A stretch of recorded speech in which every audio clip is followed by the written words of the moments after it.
नमस्कार. विजया देवस्थान बँक उदय उत्कर्ष आणि अस्त या मालिकेतील आज हा 19वा भाग. आपण 1983च्या अखेरपर्यंत मागच्या भागात आलो होतो, तिथनं पुढचा भाग. याच दरम्यान संचालकाने 8 वर्षांहून जास्त काळ राहू नये हा नियम केव्हाही लागू होईल अशी स्थिती होती. काही कार्यक्रमासाठी आम्ही सर्व संचालक पुण्याला गेलो असताना दामले यांनी आम्हा सगळ्यांना त्यांच्या घरी भोजनासाठी निमंत्रित केले होते. तेव्हा याविषयी त्यांनी काढून त्या तारखेची वाट न बघता आत्तापासूनच 2-2 संचालकांनी 2-2 महिने निवृत्त व्हावे, म्हणजे 6 महिन्यात टप्प्याटप्प्याने नवे जुने असा मेळ घालता येईल. अन्यथा एका दिवशी 7 पैकी 5 संचालकांना निवृत्त व्हावं लागेल व पोकळी निर्माण होईल असा सल्ला दिला होता. त्यानंतरही त्यांनी व भाऊकांनी हे सुचवले होते, पण दुर्दैवाने कोणीही ज्येष्ठ संचालक ते म्हणायला तयार नव्हते.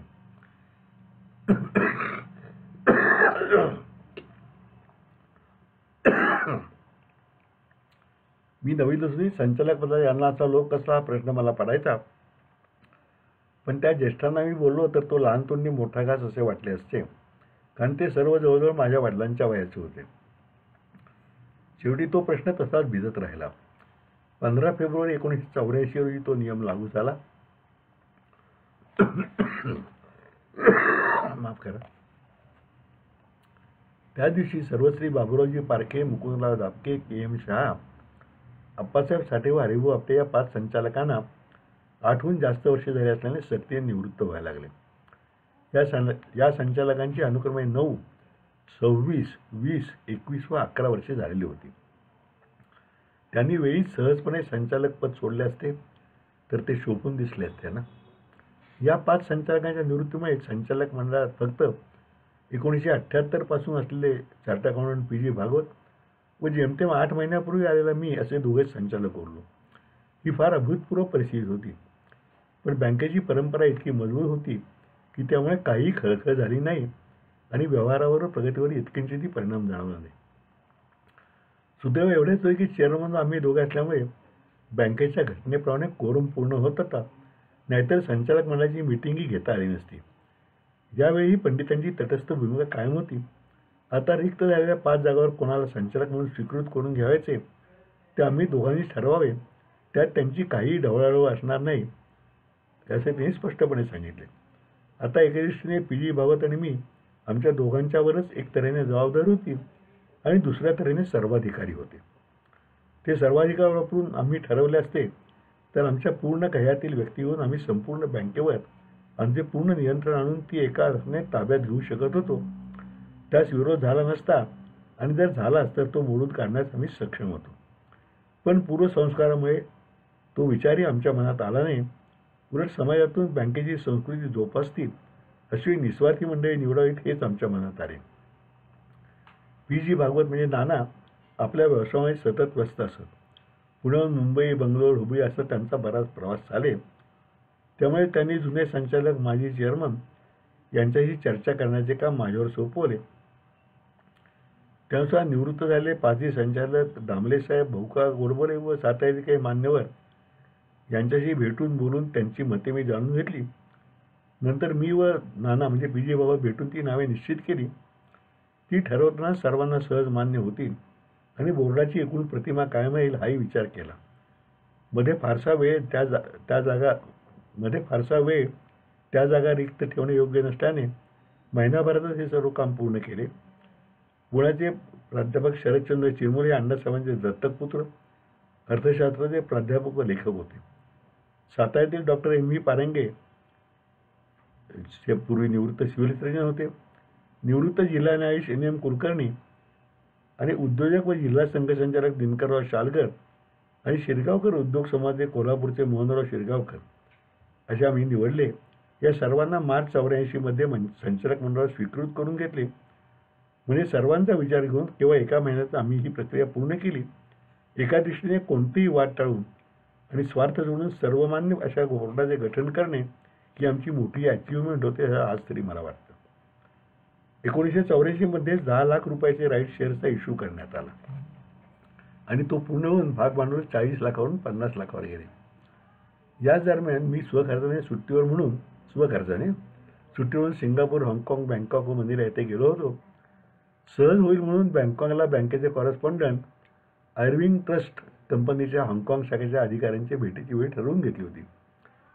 त्यांना भेटावयास तेथे गेलेला बँकेचा मीच पहिला प्रतिनिधी होतो.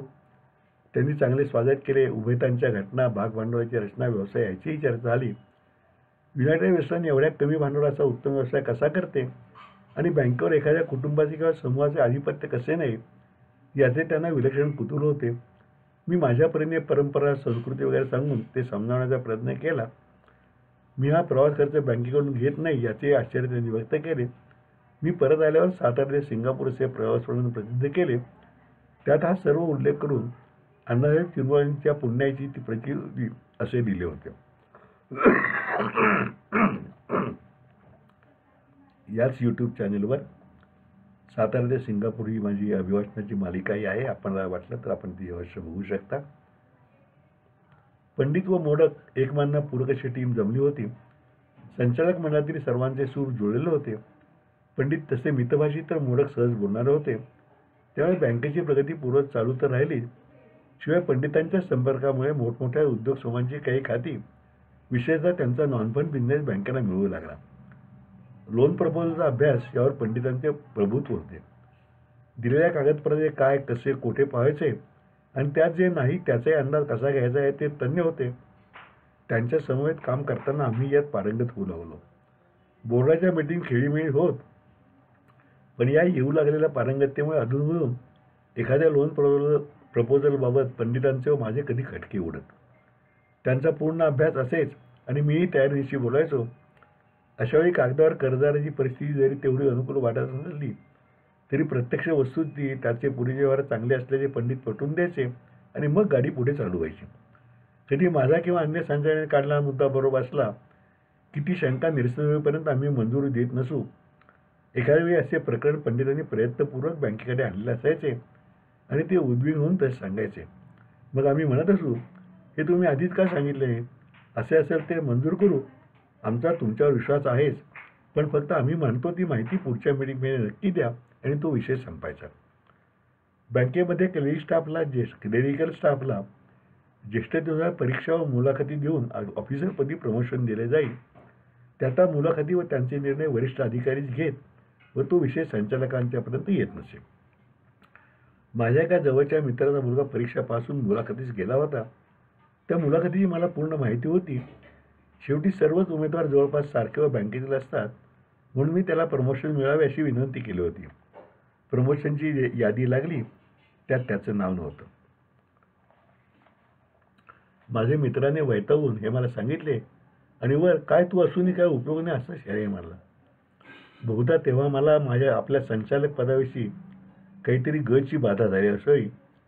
शिवाय आपण इतक्या निस्वार्थीपणे काम करून आपल्या शब्दाला एवढी किंमत नाही याचा रागही आला असावा. मला संचालक पदाचा लोभ नव्हताच. तेव्हा सतत जबाबदारीने आणि निस्वार्थीपणे खूप काम करायचे आणि अधिकार काहीच नाही असले संचालक कशाला हवे या तिरीमिरीतच मी राजीनामा लिहिला आणि उठून बँकेत गेलो. पंडितांना भेटून तो राजीनामा त्यांच्या हातात दिला. त्यांनी तो वाचून ते चक्रावले. काही कारण नसताना ग्रस्त येतो आणि राजीनामा हातात ठेवतोय, काय प्रकरण आहे त्यांना कळेना. त्यांनी चहा मागवला, सिगरेट काढून पेटवली. मलाही विचारले. यावर मी त्या गुस्स्यातच माझा ब्रँड वेगळा आहे म्हणून माझी सिगरेट पेटवली. त्यांनी का राजीनामा विचारलं मी सविस्तर सांगितले. ते फक्त असल्याने म्हणाले, अरुण, असल्या क्षुल्लक गोष्टीवरून असा विचार कसला? असे होत असते. तुझ्यावर एकाच्या प्रमोशनची नाही तर पूर्वीसुरींनी उत्तम चाललेल्या बँकेची जबाबदारी आहे. Don't be so agitated over the routine matter असे म्हणून त्यांनी तो राजीनामा चक्क फाडल्यासमोर फाडून टाकला. मग 15-20 मिनिटे माझी पुन्हा समजून धरली आणि मला शांत करून पाठवून दिले. प्रमोशनवरून आठवला तो त्यापूर्वीचा आणखी एक 1983 मधील समप्रसंग. आता त्यावेळी पंडितांची आणि माझ्या भूमिकांची थोडी अदलाबदल झाली होती. इतर सर्व प्रमोशन त्या पदावरून वरिष्ठ अधिकारी करीत, परंतु सहाय्यक महाव्यवस्थापक म्हणजे AGM आणि उपमहाव्यवस्थापक म्हणजे DGM या पदावर पदोन्नती करण्याचा अधिकार संचालक मंडळाकडे होता. एका बोर्ड मीटिंगमध्ये पंडितांनी तशी पदोन्नती एकाला दिल्याचे सांगितले. त्याला मी हजर नव्हतो त्या मीटिंगला. पुढच्या मीटिंगमध्ये मागील मीटिंगचे प्रोसिडिंग मंजुरीसाठी वाचताना हा विषय आल्यावर मी सेक्रेटरीना थांबवले आणि पंडितांना म्हणले, पंडित साहेब, हा अधिकार बोर्डाचा आहे. तो तुम्ही कसा काय वापरून पदोन्नती दिलीत? ते रद्द करून बोर्डाने इंटरव्ह्यू घेऊन मग निर्णय घेतला पाहिजे. पंडितच काय पण सर्व संचालक ऐकून चमकले. ते सर्व अनेक वर्षे संचालक होते. मी जेमतेम 4-6 महिने झालं असे म्हणत होतो. म्हणजे ह्या जुने संचालक असतानाची गोष्ट आहे. हा त्यांना धक्का होता. मी पुढे म्हणले, आम्ही कदाचित तुमची शिफारस मान्य करू, कारण तुम्हालाच त्यांच्या कामाशी पूर्ण कल्पना आहे. पण तो नेमणुकीचा हक्क मात्र बोर्डाचाच आहे. पंडित खूप संतापले होते, पण माझे म्हणणे बरोबरच होते. त्यांनी ते प्रोसिडिंग घेतले. रागातच त्या सर्व ठरावावर पेनने रद्द झाल्याची पुरी मारून आपली स्वाक्षरी केली आणि मगच मिटिंगचे काम पुढे सुरू झाले. त्यानंतर त्या वादाचा परिणाम फारसा राहिला नाही. पुढच्या मिटिंगमध्ये बोर्डाने आपला हक्क वापरून त्याच निवडीवर शिक्कामोर्तबही केले. पण या निमित्ताने सर्वांनाच आपापल्या हक्काची आणि त्या हक्काच्या मर्यादांची जाणीव झाली. आजही ते प्रोसिडिंग बुक अशा पहिल्या आणि बघा शेवटच्या प्रकाराचा पुरावा म्हणून उपलब्ध असेल. 20 वर्षांच्या असताच्या काळात तेव्हाच्या संचालकांनी वेळीच अशी परखड भूमिका घेतली असती तर कदाचित असताची वेळ आलीही नसती. मी राजीनामा दिला त्यावेळी पंडितांच्या जागी मी असतो तर निश्चितपणे या पूर्वीच्या प्रसंगाची तिरकसपणे आठवण करून दिली असती. पण पंडितांच्या उमद्या स्वभावात ते नव्हते. अनेकदा मिटिंगमध्ये काही वाद झाले आणि ते अजून होतच असत आणि ते बहुधा पंडितांनी माझ्यातच होत असत. हे झाल्यानंतर मिटिंग संपल्यावर पंडित मला विचारत, संध्याकाळी मोकळा आहेस का? मनोहरपंत भागवत यांच्याकडे भेटूया. मनोहरपंत भागवत म्हणजे सातारचे ज्येष्ठ वकील, भाऊकांचे मित्र आणि त्यांच्याच वयाचे, पण वागणे मात्र पूर्ण मोकळेपणाचे आणि सर्वार्थाने मनोहरपंत म्हणजे एव्हरग्रीन व्यक्तिमत्व. मग त्यांच्यासमोर आमची ब्रिजचे एखादे रबर होई, गप्पा आणि जेवणाची मैफल रंगत असे. दुपारच्या मिटिंगमधला ताणतणाव पूर्णपणे निवळून जाईल. 1984 बँकेने 7 नवीन शाखा उघडून एकूण संख्या 166 वर नेली. त्यापैकी सातारच्या दुष्काळी तालुक्यातील वावरिरे या खेड्यातील शाखेचे उद्घाटन माझ्या हस्ते झाले. एक सुखद स्मृती आहे. त्या वर्षाचे डिपॉझिट 204 कोटी, ॲडव्हान्सेस 118 कोटी, तर निव्वळ नफा 30 लाखावर जाऊन 13% डिव्हिडंड दिले गेले. त्याच वर्षाची आणखी एक महत्त्वाची घटना म्हणजे वेस्टर्न इंडिया ट्रस्टी कंपनी स्वतंत्र करण्यात आली. इतके दिवस ती बँकेची उपकंपनी होती. पण 1969 साली 50 कोटीहून जास्त ठेवी असलेल्या बँकांचे राष्ट्रीयकरण झाले होते. ती 50 कोटींची मर्यादा केव्हाच ओलांडून आमच्या ठेवी तेव्हा 200 कोटीच्या पुढे गेल्या होत्या. मधल्या काळात 1980ला 100 कोटीवर आणखी 6 बँकांचे राष्ट्रीयकरण झाले होते. 1984 सुमारासच पुन्हा राहिलेल्या मोठ्या बँकांचे राष्ट्रीयकरण करावे असा सूर राजकीय पातळीवर सुरू झाला होता. त्यामुळे ते खरोखरच प्रत्यक्षात आले तर बँक ही त्यात समाविष्ट होईल अशी साधारण शंका येऊ लागली. जर ते प्रत्यक्षात आले तर ट्रस्टी कंपनी स्वतंत्र अस्तित्वही जेवणाबरोबरच दक्षिणाही द्यावी तसे बँकेबरोबर संपले असते. त्याचा अर्थ अण्णासाहेब चिरमुरे यांनी स्थापन केलेल्या सर्व संस्था संपल्या असाच होऊन त्यांची स्फूर्तीच नष्ट झाली असती. त्यामुळे सावधगिरीचा उपाय म्हणून बँकेने ट्रस्टी कंपनीला आपले भाग भांडवल कमी करून तिची उपकंपनी ही स्थिती संपवावी आणि ती स्वतंत्र कंपनी झाली. म्हणजे सबसिडी काढून टाकली. बँकेचे सहकार्य कायम राहिले पण ट्रस्टी कंपनीचे स्वतंत्र अस्तित्व कोणत्याही स्थितीत अबाधित राहील अशी योजना झाली हे महत्त्वाचे. ही सूचना करण्यात प्रामुख्याने दामले, भाऊका गोडबोले व साताऱ्यातील ज्येष्ठ नागरिकांचा पुढाकार होता आणि ती योग्य असल्याच अंमलात आणली गेली. ट्रस्टी कंपनीचा मूळ उद्देश खूप नफा मिळवणे असून सामाजिक असल्याने त्याचे धोरण तेव्हा 9-10% एवढेच असेल. त्यामुळे बँक विकत असलेले शेअर्स घेण्यासाठी लोक अहमहमकीने पुढे येण्याची शक्यता नव्हती. त्यामुळे ती कामगिरी माझ्यावर सोपवण्यात आली. मी ट्रस्टी कंपनी हितचिंतक व साताऱ्यातील सद्भावी सातारकरांना गाठून विनंती केली. त्याला प्रतिसाद मिळून महिन्याभरातच मी ते काम पूर्ण करू शकलो आणि ट्रस्टी कंपनी बँकेची सबसिडी न राहता स्वतंत्र कंपनी म्हणून ती अस्तित्वात आली. म्हणजे पूर्वी अस्तित्वात होती पण ती आता स्वतंत्र झाली. इथपर्यंतचा भाग पुढे. आता पुढे ट्रस्टी कंपनी कशी IDBI बरोबर गेली तो भाग पुढे येईल, कारण पुन्हा ती सबसिडी करण्यात आली नंतरच्या काळात. तो भाग पुढे येईल. तोपर्यंत फारच नंतर येईल तो. आज आपण इथेच थांबूया. उद्या पुढचा भाग.